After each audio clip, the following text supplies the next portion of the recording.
বয়স কত আপনার? 50, 60, 70, আরও বেশি?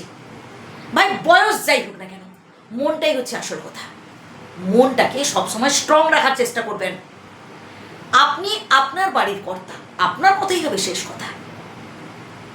ভাই আপনাকে গুরুত্ব দেবে তো তখনই যখন আপনি নিজেকে গুরুত্ব দেবেন। আপনি যদি সবসময় অপরের উপর নির্ভর হয়ে থাকেন, আপনি যদি দায় সারা কাজ করার কথা ভাবেন আর কি, ধরুন কোনো কঠিন সিদ্ধান্ত নেওয়ার আগে আপনি অপরের ওপর, পরিবারের অন্যান্যদের ওপর নির্ভর হয়ে থাকেন যে তারা যেটা বলবে সেটাই হবে, তাহলে তো একটা সময় আপনাকে কেউ পাত্তা দেবে না পরিবারের লোকজন। আগে নিজেকে গুরুত্ব দিন ভাই।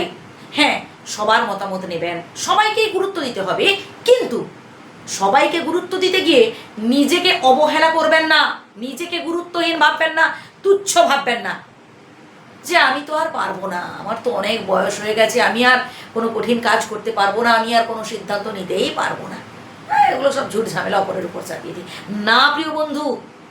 এর ফলে কি হচ্ছে বলুন তো, পরবর্তীকালে আপনি নিজের ওয়েটটাই কমিয়ে ফেলছেন, নিজের কাছে। এর ফলে আপনাকে কষ্ট পেতে হচ্ছে। তাই যা হয়েছে হয়েছে, এবার থেকে, এখন থেকে ভাই নিজের ওয়েটটাকে ধরে রাখার চেষ্টা করুন। আপনি আপনার বাড়ির কর্তা ভাই, আপনার কথাই হবে শেষ কথা।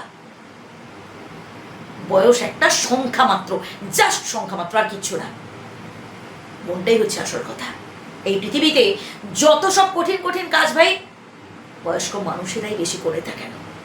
না হয়তো বল দিয়ে না হোক, বাহুবল দিয়ে না হোক ভাই, বুদ্ধি দিয়ে। হ্যাঁ ভাই, বাহুবলের থেকে বুদ্ধি বলটা অনেক বড়। শ্রদ্ধা জানাই, প্রণাম জানাই ভাই। এবার থেকে, এখন থেকে একটু বদলে ফেলুন নিজেকে। এর পরের পয়েন্টটা তো আরো গুরুত্বপূর্ণ।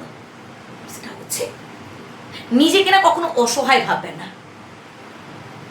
এবং অপরকে এত বিশ্বাস করে ফেলবেন না যাতে লোকে আপনার পরবর্তীকালে অসহায়ত্বের সুযোগ নিতে পারে। এই যেমন ধরুন, বাবা তুই আমাকে ছেড়ে যাস না, তুই যদি আমাকে ছেড়ে চলে যাস আমি সবকিছু শূন্য দেখবো, সবকিছু আমি অন্ধকার দেখবো। না প্রিয় বন্ধু, এমন কথা আপনি যাকেই বলবেন শুনে রাখুন, সেই মানুষটাই পরবর্তীকালে আপনাকে কষ্ট দেবে আরো বেশি। মনের সব কথা জানান না বিধাতার কাছে, মানুষের কাছে সব কথা বলতে যাবেন না প্রিয় বন্ধু। নিজের অর্জিত যা কিছু টাকা পয়সা, বাড়ি গাড়ি, যা কিছু আপনি উপার্জন করেছেন ভাই কষ্ট করে, নিজের নামে রাখার চেষ্টা করুন। হ্যাঁ, অন্য কাউকে আপনি নমিনি রাখতে পারেন, কিন্তু আপনি যাতে ভোগ করে যেতে পারেন এই চেষ্টা করবেন।